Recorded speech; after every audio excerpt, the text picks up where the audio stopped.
দেশের বাইরে আমার কোনো ঠিকানা নেই, এটাই হলো আমার ঠিকানা।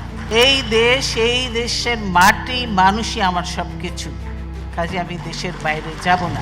এই কথাগুলো শুধু একটি বক্তব্য নয়, এটা ছিল একজন মানুষের ভালোবাসার শপথ, একজন নারীর নিঃসঙ্গ প্রতিজ্ঞা।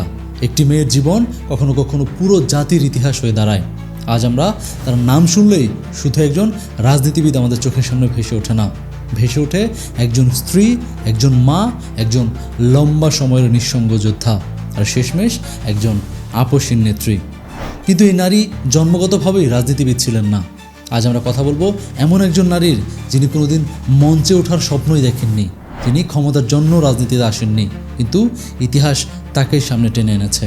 তিনি এক মহিষী নারী। তার শৈশব খুবই সাধারণ, কোনো বিলাসিতা নয়, কোনো রাজকীয় জীবন নয়, একজন সাধারণ ঘরের মেয়ের মতোই বড় হয়ে ওঠা। কিন্তু ভাগ্য তার জন্য ভিন্ন কিছু লিখে রেখেছিল। জীবনের কিছু গল্প ইতিহাস হয়ে যায়, কিছু মানুষ হারিয়ে গেলেও তাদের ছায়া থেকে যায় সময়ের বুক জুড়ে।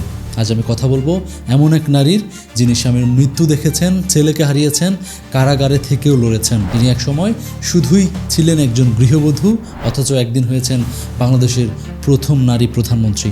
নাম তার বেগম খালেদা জিয়া। বলে রাখা ভালো, এই ভিডিও কোনো রাজনৈতিক জীবনী নয়, এটি এক নারী, এক মা, এক নেত্রীর সাহসিকতা, সংগ্রাম ও বীরত্বের গল্প।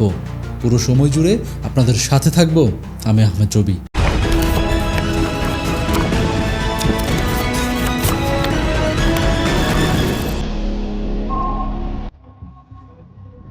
সাল 1945, উত্তরবঙ্গের দিনাজপুরের এক সাধারণ পরিবারে জন্ম নেন খালেদা খানম পুতুল। তার পিতা ইস্কান্দার মজুমদার ও মাতা তৈয়বা মজুমদার। তার বাবা ছিলেন একজন ব্যবসায়ী।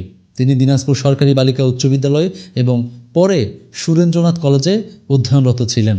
তিনি এমন একজন নারী ছিলেন না যিনি রাজনীতি নিয়ে বড় হবেন।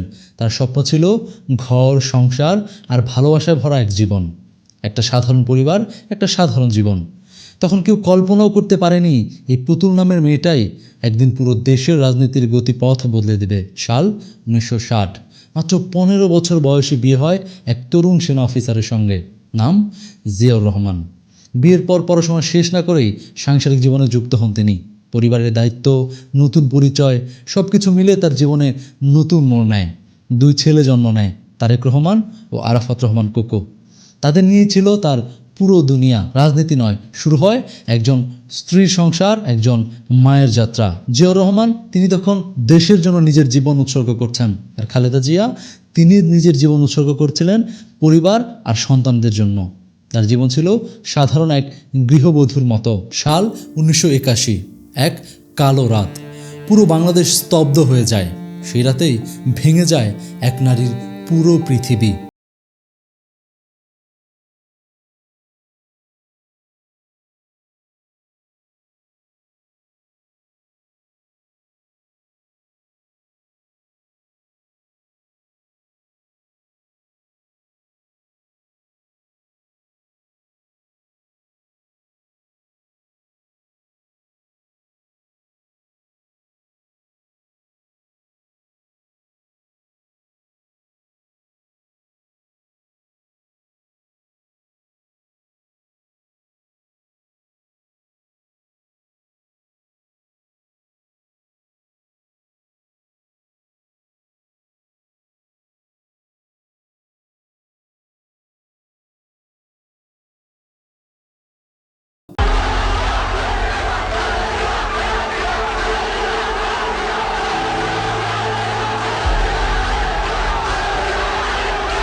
জিয়াউর রহমানকে হারানোর পর বিএনপি যখন পুরোপুরি দিশেহারা, কার নেতৃত্বে দল চলবে সেটার কোনো উত্তর নেই, ঠিক তখনই সবাই এক নামায় আস্থা রাখে, সেটা হচ্ছে বেগম খালেদা জিয়া।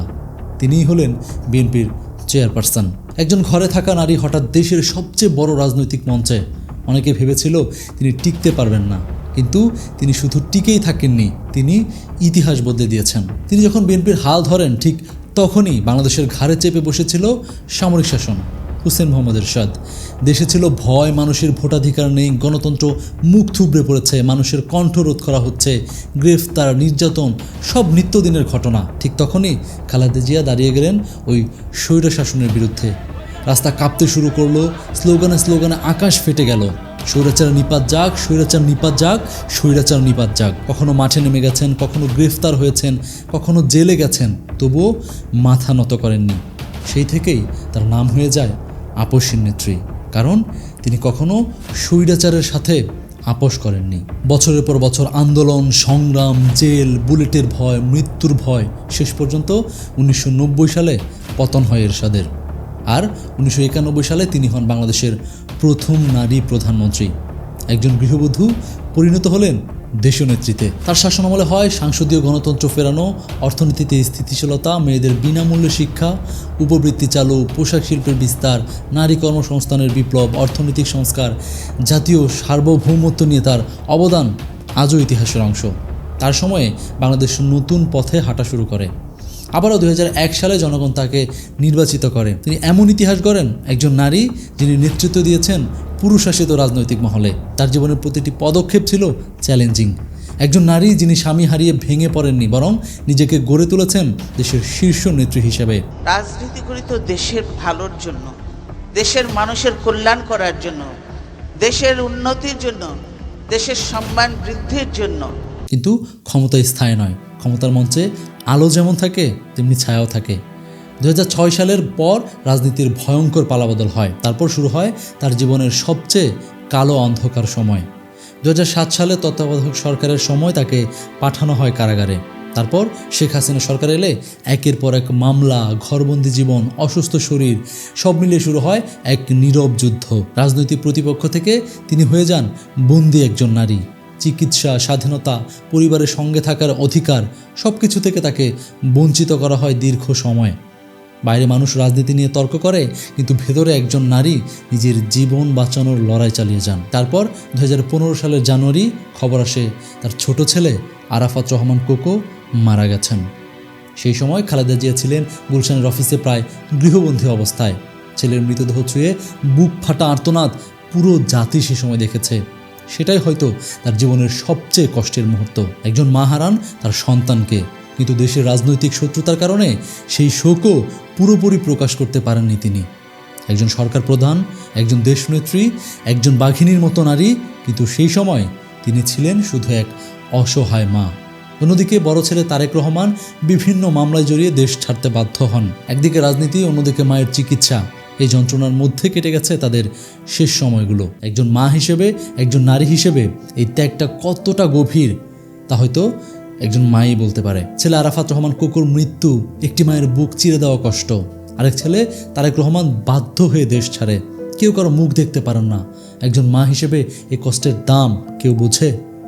একটি মা তার সন্তান হারায়, আরেক সন্তানকে হারানোর ভয় নিয়ে বাঁচে, তবু তিনি দেশের কথাই বলে গেছেন। মিথ্যা মামলা, দুর্নীতির অভিযোগ, গৃহবন্দী, কারাগার। একসময় যিনি প্রধানমন্ত্রী ছিলেন তাকেই বছরের পর বছর রাখা হলো ছোট কক্ষে বন্দি করে। অনেকে বলেন এটা ছিল রাজনৈতিক প্রতিহিংসা, অনেকে বলেন এটা ছিল আইনের শাসন, কিন্তু সত্য যাই হোক, একটা দৃশ্য অস্বীকার করার মতো নয়। একজন বৃদ্ধা, একজন অসুস্থ নারী হুইল চেয়ারে বসে আদালতে যাচ্ছেন, কারাগারে দিনের পর দিন কাটাচ্ছেন, তবুও তিনি কখনো আপোষ করেননি। ক্ষমতার সামনে, ভয় দেখানোর সামনে, কিংবা নিজের জীবনের মায়ের সামনে। তিনি 15 বছর বয়সে সংসার শুরু করেছিলেন, 35 বছর বয়সে স্বামী হারিয়েছেন, 70 বছর পেরিয়েও কারাগারে থেকেছেন, তবুও মাথা নিচু করেননি। তার রাজনৈতিক অবস্থান যত বিতর্কিতই হোক না কেন, তিনি প্রমাণ করেছেন একজন নারীও হতে পারে একদম শীর্ষে, একজন মাও হতে পারে জাতির কণ্ঠস্বর। তিনি শুধুই একজন রাজনীতিবিদ নন, তিনি পুরোপুরি একটি অধ্যায়, একটি সংগ্রামের নাম খালেদা জিয়া। হয়তো রাজনীতি তার কাছ থেকে অনেক কিছু কেড়ে নিয়েছে, কিন্তু ইতিহাস কখনোই তাকে কেড়ে নিতে পারবে না। তিনি শুধু বিএনপির নেত্রী নন, তিনি একজন ইতিহাস। আপনি তার রাজনৈতিক পক্ষ নাও হতে পারেন, কিন্তু এ কথা অস্বীকার করতে পারবেন না যে একজন নারী হিসেবে, একজন মা হিসেবে, একজন সংগ্রামী মানুষ হিসেবে তিনি বাংলাদেশের ইতিহাসের পাতায় এক অবিচ্ছেদ্য নাম। হাসপাতালের বেডে শুয়ে থাকা সেই নারী একসময় পুরো স্বৈরাচার কাঁপিয়ে দিয়েছিল। সময় নিস্তব্ধ, দেশ তাকিয়ে আছে, আর ইতিহাস অপেক্ষা করছে এই নারীর জীবন কাহিনীর শেষ অধ্যায় কোন পথে লেখা হবে। কিন্তু একটা কথা নিশ্চিত, বাংলাদেশ যতদিন থাকবে বেগম খালেদা জিয়ার নাম ততদিন থাকবে আলোচনায়, সম্মানে, ইতিহাসে। কারণ তিনি শুধু একজন নেত্রী ছিলেন না, তিনি ছিলেন একটি অধ্যায়, একটি প্রতিবাদ, একটি ইতিহাস। জীবনের শেষ প্রান্তে দাঁড়িয়েও তিনি আমাদের শেখান ক্ষমতা নয়, ত্যাগী মানুষকে মহান করে। তিনি শেখান এক নারীর শক্তি কোনো বন্দিশালায় আটকে রাখা যায় না। বেগম খালেদা জিয়ার জীবন তাই শুধু একটি রাজনৈতিক কাহিনী নয়, এটি এক অদম্য সাহসের প্রতীক। ইতিহাস একদিন বলবে তিনি হেরে যাননি, শুধু থেমে গেছেন। এই মুহূর্তে কোনো রাজনীতি নয়, কোনো বিভাজন নয়, একজন সাধারণ মানুষ হিসেবে শুধু একটাই চাওয়া,